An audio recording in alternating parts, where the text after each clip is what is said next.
Dear students, welcome back to our channel Uma Vlogs. NEET questions NCERT నుంచి ఎలా frame చేస్తారు, ఎందుకు NCERT చదవడం అనేది చాలా ఇంపార్టెంట్ అనేది చూద్దాము. ఇది నీట్ ఎగ్జామ్ కి 2026 లో అపియర్ అయ్యేటువంటి స్టూడెంట్స్ కి చాలా ఉపయోగకరంగా ఉంటుందని నేను అనుకుంటున్నాను.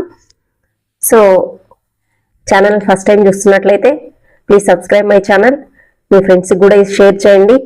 సో లైక్ చేయండి, ఇది వాళ్ళకు కూడా ఉపయోగపడుతుంది. సో మీరు లైక్ చేస్తే నాకు రీచ్ అనేది పెరుగుతుంది. సో ఇక టాపిక్ లోకి వెళ్తే ఎన్సీఆర్టీ చదవడం అనేది ఎందుకు ఇంపార్టెంట్ అనేది ఒక్కసారి మనం చూద్దాము. ఎలా ఫ్రేమ్ చేస్తారు క్వశ్చన్స్ అనేది కూడా. సో నీట్ యూజీ 2026 అపేర్ అయ్యేటువంటి students, most of the NEET aspirants కి అందరికి తెలుసు NEET comes directly from NCERT. NCERT is the Bible అని అందరూ చెప్తా ఉన్నదే, వింటూ ఉన్నదే, ప్రతి ఇన్స్టిట్యూట్ లో చెప్తారు, ప్రతి స్టూడెంట్ కి ఇది తెలుసు. But what does that actually mean అంటే ఎన్సీఆర్టీ నుంచి ఓడు క్వశ్చన్ గా ఫ్రేమ్ చేసి ఇస్తారని దీని అర్థం కాదు. నీట్ టెస్ట్ చేస్తుంది ఇట్లా, how deeply you understand the NCERT including the lines you usually read once and move on అనేది. డెప్త్ ఎలా చదివారు అనే దాన్ని బట్టి మనకి ఎట్లా మీరు అండర్స్టాండ్ చేసుకున్నారు ఆ లైన్, ఆ సెంటెన్స్ అనే దాన్ని బట్టి ఉంటుంది. ఎన్సీఆర్టీని ఒక క్వశ్చన్ బ్యాంక్ గా మనం తీసుకోవచ్చు. It's not a book. ప్రతి ఒక్కరు కూడా ఎన్సీఆర్టీని విని even when question feels tricky, unfamiliar or conceptual, ఎలా వచ్చినా కూడా సోర్స్ వచ్చేసి ఆల్వేస్ ఫ్రమ్ ఎన్సీఆర్టీ నుంచే వస్తుంది. దాని నుంచే ఫ్రేమ్ చేస్తారు. ఏ సెంటెన్స్ నుంచి కానీ, ఫ్రేజ్ నుంచి కానీ, డయాగ్రామ్ లేబుల్ నుంచి కానీ, ఈవెన్ ఫుట్ నోట్ నుంచి కూడా క్వశ్చన్స్ అనేది ఫ్రేమ్ చేయడం జరుగుతుంది. ఈవెన్ 2025 లో ప్రీఫేజ్ నుంచి కూడా క్వశ్చన్ అనేది ఇవ్వడం మనం చూసాము. సో సింపుల్ లైన్ నుంచి వాళ్ళు డెఫినేషన్ ఫామ్ చేసి ఇవ్వచ్చు. ఆ పారాగ్రాఫ్ లో ఉండేటువంటి హిడెన్ మీనింగ్ వచ్చేసి కంపారిజన్ లాగా రావచ్చు. అదే విధంగా మీరు గుర్తుపెట్టుకోవాల్సిన వర్డ్స్ యూజువలీ, రేర్లీ, ఎక్సెప్ట్ అని ఎక్కడైతే వచ్చిందో దాన్ని చాలా జాగ్రత్తగా అబ్జర్వ్ చేసుకొని మీరు క్వశ్చన్స్ అనేది ఫ్రేమ్ చేసుకోవాల్సి ఉంటుందన్నమాట. సో డయాగ్రామ్ లేబుల్ అది సెల్ఫ్ ఎక్స్ప్లెనేటరీ.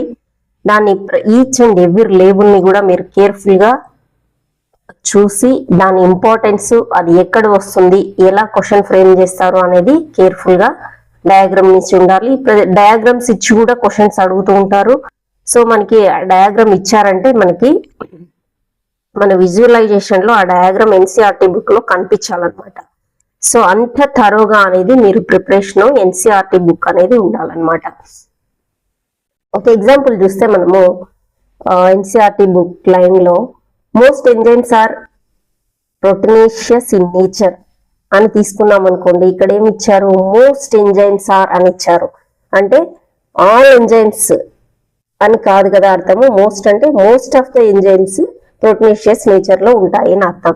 దీన్ని వచ్చేసి వాళ్ళు ఈఆర్ అసెషన్ రీజన్ క్వశ్చన్ అడగచ్చు, మల్టిపుల్ చాయిస్ క్వశ్చన్ లో అడగచ్చు, కంపారిజన్ విత్ రైబోజోమ్స్ చేసి అడగచ్చు, confusing statement the test weather ఈ నోటీస్ ద వర్డ్ మోస్ట్ అనేది మీరు నోటీస్ చేశారా లేదా అనేది మీకు కన్ఫ్యూజ్ చేసి కూడా అడిగే ఛాన్స్ ఉందన్నమాట. దీని అర్థం ఏంటంటే వాళ్ళు ఫ్యాక్ట్స్ ని ట్విస్ట్ చేస్తారని కాదు, మీ అటెన్షన్ ని వాళ్ళు ట్విస్ట్ చేస్తూ క్వశ్చన్స్ ఫ్రేమ్ చేసే ఛాన్సెస్ ఎక్కువ ఉంటాయన్నమాట. సో ఈ విధంగా మనము ఎన్సీఆర్టీలో వర్డ్స్ ని, అక్కడ ఉన్నటువంటి ఆ ఇంటెన్సిటీని మనం అర్థం చేసుకొని చదువుకోవాలి. చదివేటప్పుడు ఏదో రీడ్ చేస్తున్నాం కదా, ఈ పేజ్ అయిపోయింది తిప్పేస్తున్నాం, 2 రీడింగ్లు ఇచ్చాం, 5 ఇచ్చాం, 10 రీడింగ్స్ ఇవ్వాలంట అని ఇన్స్టిట్యూట్ లో చెప్తా ఉంటారు, సీనియర్స్ చెప్పింటారు.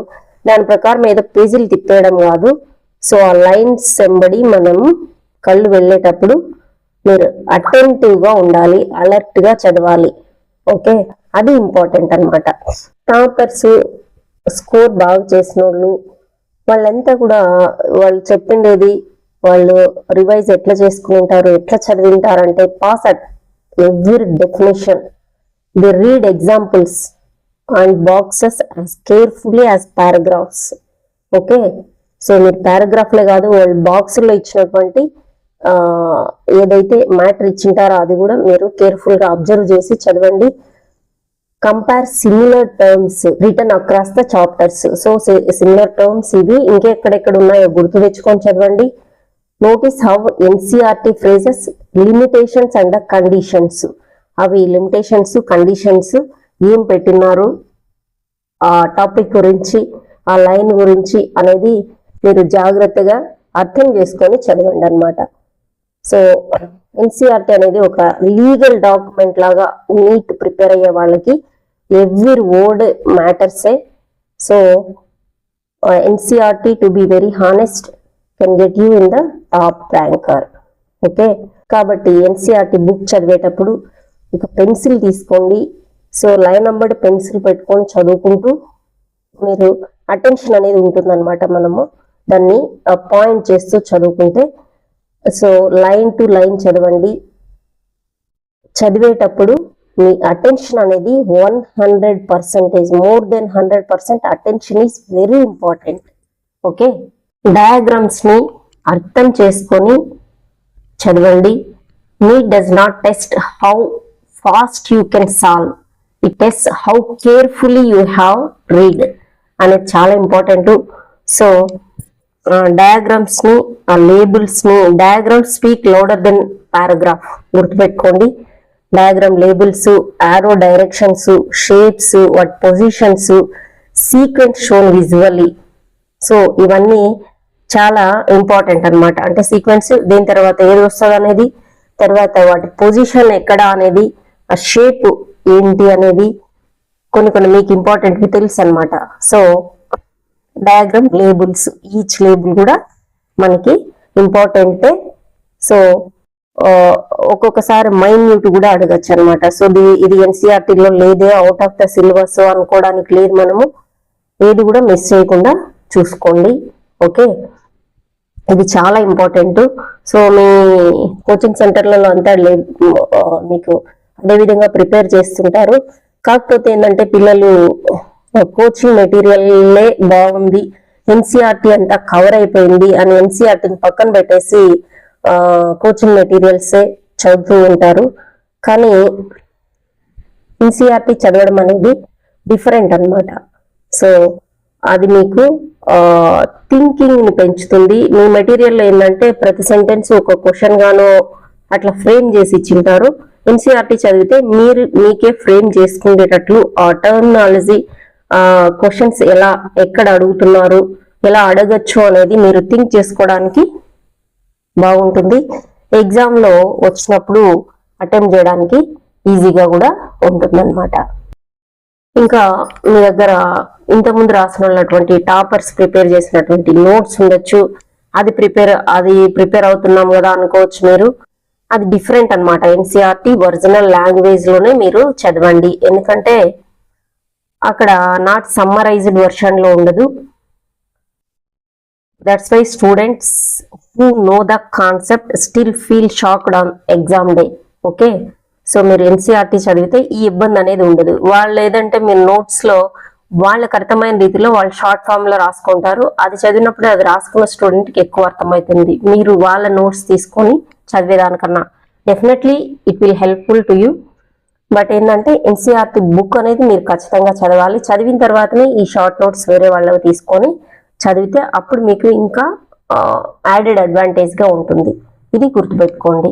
సో ఇవాళ నుంచి మీకు ఇంకా 3 months ఉంది ఫుల్ గా. సో మీ ప్రిపరేషన్ ఎలా ఉండాలి అంటే, instead of asking is this important అనే దానికన్నా why is this line written this way, ఇది ఇట్లా ఎందుకు రాశారు, what would happen if one word here changed, ఇక్కడ ఒక వర్డ్ మనం చేంజ్ అయితే ఏంటి, ఈ మీనింగ్ ఎట్లా మారుతుంది, ఎట్లా చేంజ్ అవుతుంది, ఈ క్వశ్చన్ ఎట్లా ఫ్రేమ్ చేసి అడగచ్చు, what can be asked from this in a confusing way, so ఇవి ఆలోచిస్తూ మనము రీడింగ్ అనేది చేయాల్సి ఉంటుంది అనమాట. ఈ విధంగా మనం రీడ్ చేస్తే సక్సెస్ అనేది గ్యారంటీగా వస్తుంది. ఎన్సీఆర్టీ చదివేటప్పుడు బుక్ మనము క్యూరియాసిటీతో చదవండి ఇన్స్టెడ్ ఆఫ్ అర్జెన్సీ. ఏదో ఇందాక మనం చెప్పినట్టు పేజీలు తిప్పేసినాం ఒక రీడింగ్ అయిపోయింది కాకుండా. సో క్వశ్చన్స్ మీరే రివిజన్ చేసుకునేటప్పుడు మీకు యువర్ సెల్ఫ్ క్వశ్చన్స్ ఫ్రేమ్ చేసుకోండి. సో ముందుగా నేను చెప్పినట్టే ఏదైతే చెప్పామో ఆ రీడింగ్ వచ్చేసి బిట్వీన్ ద లైన్స్ మీరు పెన్సిల్ పెట్టుకొని అటెన్షన్తో ఈచ్ అండ్ ఎవ్రీ డీటెయిల్ మీరు చదవాలి. డీటెయిలింగ్ అనేది చాలా ఇంపార్టెంట్. ఇదే మీ స్కోర్ పెంచడానికి బాగా ఉపయోగపడుతుంది. ఓకే, ఇది గుర్తుపెట్టుకొని మీ ప్రిపరేషన్ అనేది ఉండాలి. సో ఫైనల్ గా నేను చెప్పొచ్చేది ఏంటంటే need does not reward brilliance alone. It rewards your attention, your patience and respect for the textbooks. Okay. So next time NCERT మీరు ఓపెన్ చేసేటప్పుడు మీరు అర్జెన్సీగా ఫినిష్ చేయాలి పేజెస్ అనేది కాకుండా స్లో డౌన్ అయ్యి, ఎందుకంటే somewhere in those white lines your next question is already waiting. గుర్తుపెట్టుకోండి. So మీరు చదువుతున్నటువంటి మీరు ఇస్తున్నటువంటి ఆ రీడింగ్ లో ఎక్కడ మీకు 2026 లో క్వశ్చన్ రాబోతుంది అని గుర్తుపెట్టుకొని చదవండి. Okay, all the best. Thank you for watching. Please like and share my video. Please subscribe my channel. Thank you for watching.